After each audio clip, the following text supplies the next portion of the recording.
Man, Rooster, it's got to be 5 o'clock somewhere. Arr, arr, arr.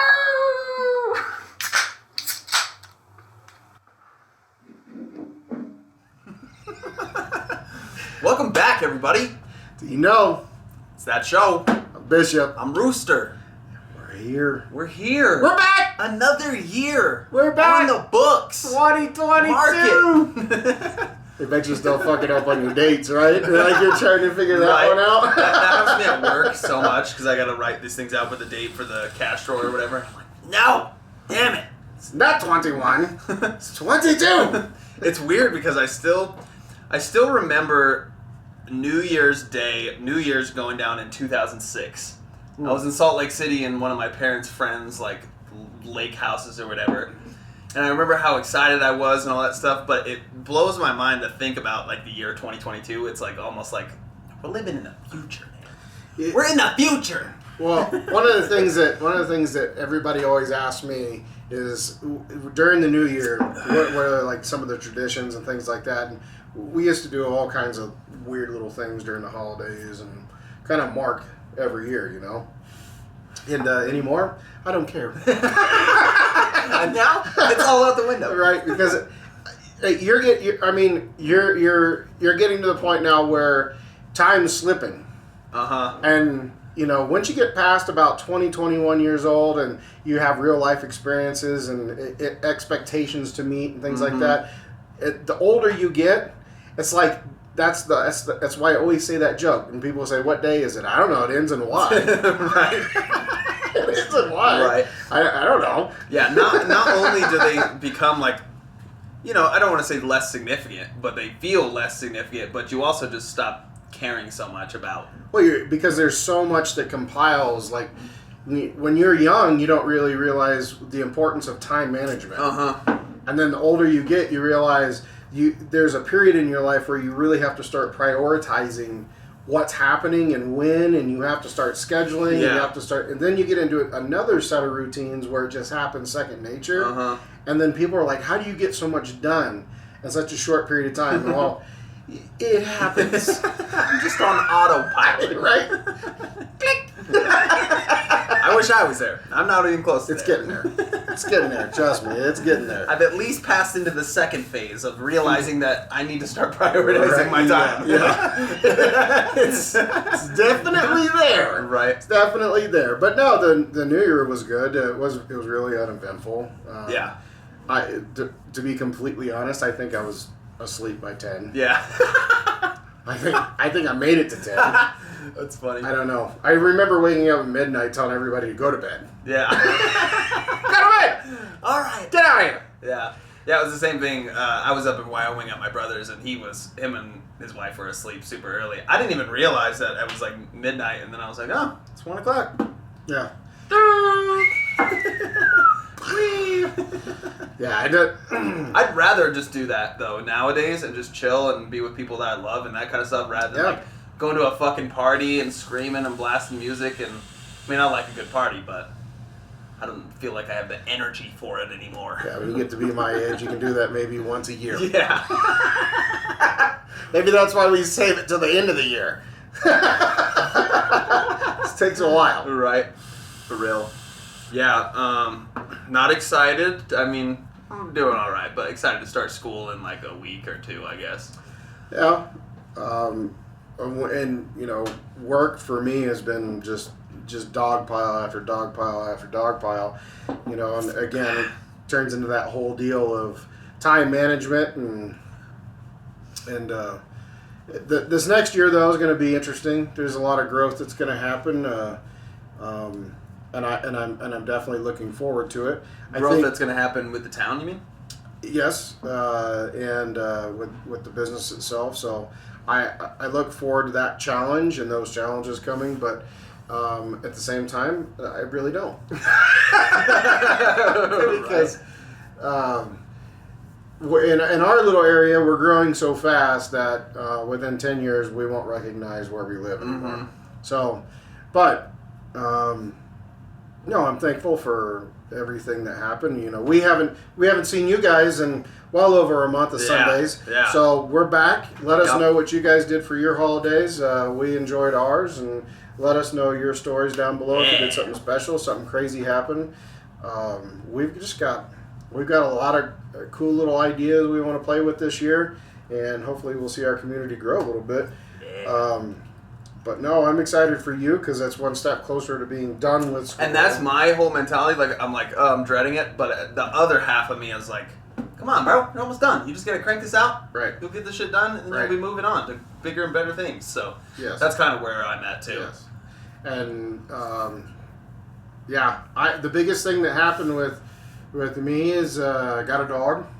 Yeah. Purdy little dog. I got a dog. We'll put a picture of her up. I got a dog. But she is an English cream retriever. She's beautiful. She's an ornery little thing sometimes. She's got her own little quirks and personality. She likes to sit up like a human and watch TV with you. Really? On the couch with her feet up? Yeah. It's pretty weird. How are your kids taking to her? They are doing really well. I mean, they're super excited, and it was definitely a nice addition. It was a nice addition. It's just more work for me. That's what you said. You were like, oh, this dog is for the kids? Nope. It's by my side 24/7. Just more work for me. Because you only have cats, right? Mm-hmm. Yeah. Yeah. I mean, I had cats, and the boys love the cats. So, but I don't know.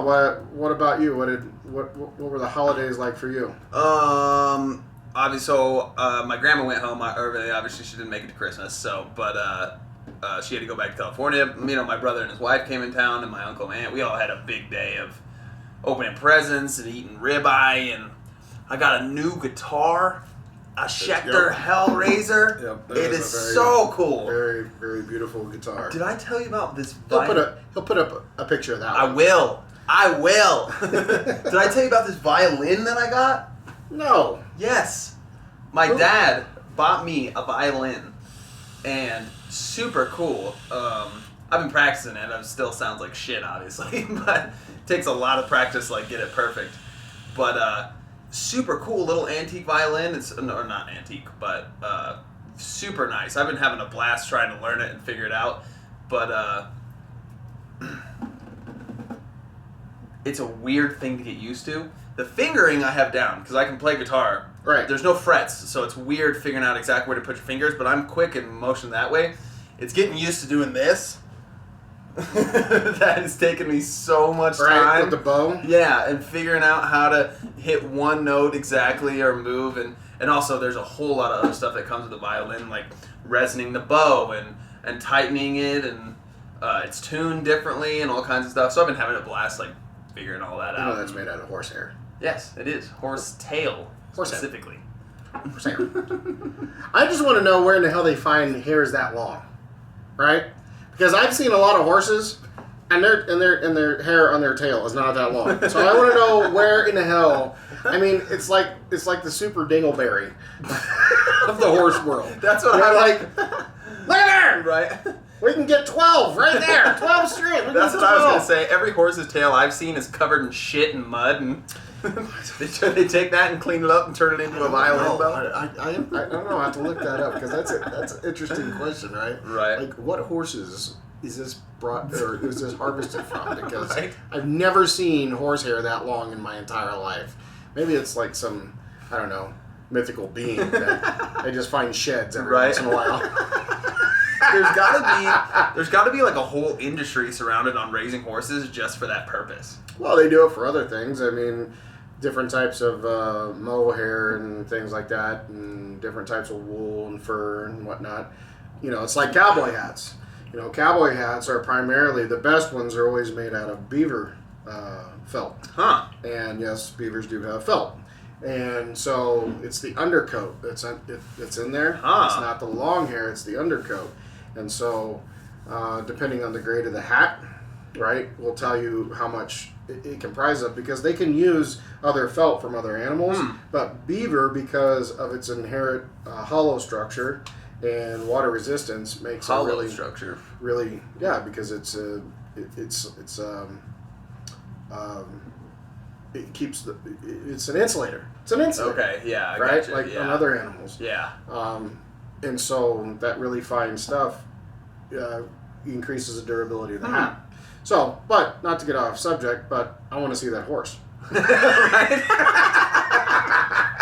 Right? I want to see that horse. But I think, as a whole, our country went through a really, really expensive season. I don't know if you follow that in the news at all, but it was a very expensive Christmas season for a lot of families, and that was the one thing it's the one thing I hear back from all my personal friends. Some of you are watching the show right now, but you mean like goods are expensive? Goods, food, just services. It was a nightmare. It was an absolute nightmare. And everybody got through it, but the funny thing is that I know people now that are still getting Christmas gifts that were ordered back in October. So, that's not okay. That is not okay. You might as well just order them now. Right? Get them in a couple of days. And then just, in July, when you finally get them, you can just storm away someplace for the next season. Because this is how it's going to go. This is not going to be pretty next year. It's not going to be pretty. Right. For real. So, I don't know.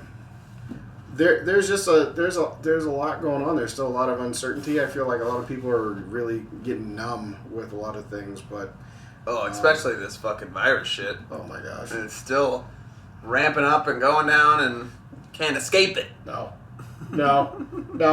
We're deep in the throes of this son of a bitch. Right. I love how every day they're like, we found a new variant where it combines this variant, that variant, the flu, and syphilis. SARS. Yeah. Like, what?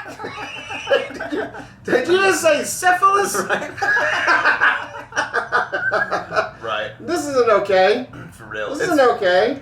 But it seems like it's it's probably just because of the size of our town, but I was going to say, it seems like it's worse in a lot of varying parts of the country, like New York and But those areas where you have that mass population are always going to have these crazy things. It's like you look at some of what's going on in the rest of the world. I watched this gal. She gave this great explanation. She goes, "Let me get this straight." And this is down in Australia, which Australia is right now is one of the craziest nations. Really? With shit. Like the lockdowns and the procedures. Crazy with the virus outbreak, or with their procedures? With procedures and restrictions. Because I know they've been restricted and the people have been pissed off down there. So she points out, she goes, they're saying that the bars and restaurants and things of that nature are the highest outbreaks and occurrence rates in their country, right? Well, in Australia, you can't go into a bar, and you cannot go to a restaurant, and you cannot go to a public event unless you can prove that you're fully vaccinated. So exactly how in the hell is it breaking out when you're fully vaccinated? Right. This is the craziest shit I've ever seen. Yeah. And now you got the CDC saying, we should probably stop doing these boosters. The human body can pretty much take care of itself. Wait, they said that? They're coming out and they're saying that well, I don't remember. We'd have to look it up, but there's a couple of nations that are going back on doing fourth boosters, or like the fourth. Well, a double. The second booster, but it would be the fourth shot. And the CDC came out and said that boosting, a community or a population is not the answer. No shit, really. Take your vitamins. Wash your filthy fucking hands. Right. If you're sick, stay home. Right. Take care of yourself. That's one of my biggest concerns when it comes to this whole thing is creating an environment within our society where we're immunizing everything, so then only the strongest superbugs survive. This has been a theory for a while. Oh, right. Right. We're just destroying every virus that's low, and only the strongest ones are going to survive and take us all out. We could do some research, but I definitely remember a couple of years ago where there was multiple health reports that came out and said that, we shouldn't be so dependent on hand sanitizer, right? Your body is supposed to be exposed to a certain limit of sicknesses and viruses and bacteria. So that they can fight them off and learn from those fights. But if you create, like you said, these superbugs, guess what happens? We're all gonna die, bitches. Oh my God, Will Smith was right. Will Smith was right. We're screwing. But you know what really concerns me right now? So we gotta take a break because we need a refill. True. We will be right back. Facts. We'll see you soon. Just a few. That does it for today's video, guys. Thanks for watching. Be sure to leave a like and subscribe to, that show.